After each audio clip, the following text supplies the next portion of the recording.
Shalom Prof. Tumorgor, saya akan presentasikan makalah saya. Untuk menarik investor ke dalam negeri lebih banyak dilakukan pada perdagangan modal saham, yaitu di bursa saham, karena merupakan pasar yang dari berbagai instrumen keuangan jangka panjang yang bisa diperjualbelikan, baik dari sisi utang, equity atau saham, reksadana, instrumen derivatif merupakan instrumen lain, dan maupun instrumen lainnya. Pasar modal merupakan sarana pendanaan bagi perusahaan, institusi, atau misalnya dari pemerintah, sarana pada kegiatan berinvestasi. Pasar modal memfasilitasi berbagai sarana dan prasarana kegiatan jual beli dan kegiatan yang terkait lainnya.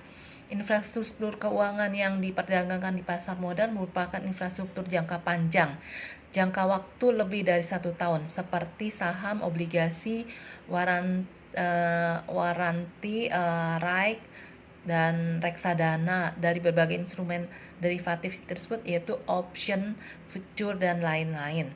Pasar modal memiliki peran penting bagi perekonomian suatu negara, karena pasar modal menjalankan dua fungsi, yaitu fungsi pertama sebagai sarana pendanaan usaha dan prasarana bagi perusahaan yang mendapatkan dana dari masyarakat pemodal atau investor.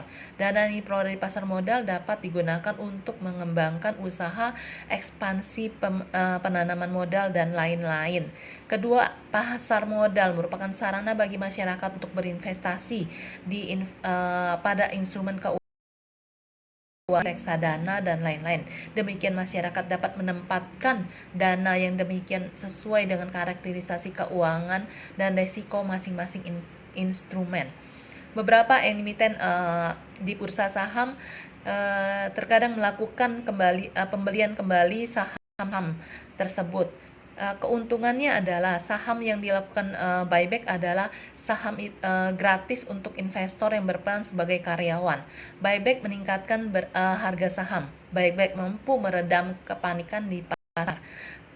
Pembelian kembali atau stock buyback merupakan tindakan emiten untuk membeli kembali sebagian saham yang telah beredar atau berada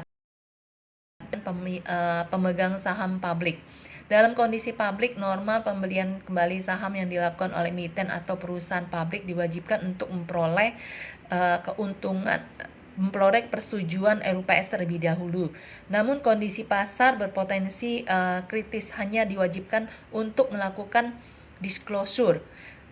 Salah satu contoh perusahaan yang melakukan buyback yaitu MNC yang bergerak di bidang sektor media, jasa keuangan, properti, dan investasi.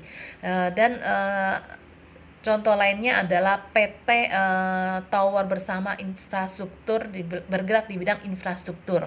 Adanya buyback maka dapat menarik banyak investor asing maupun dalam untuk berinvestasi dengan Indonesia.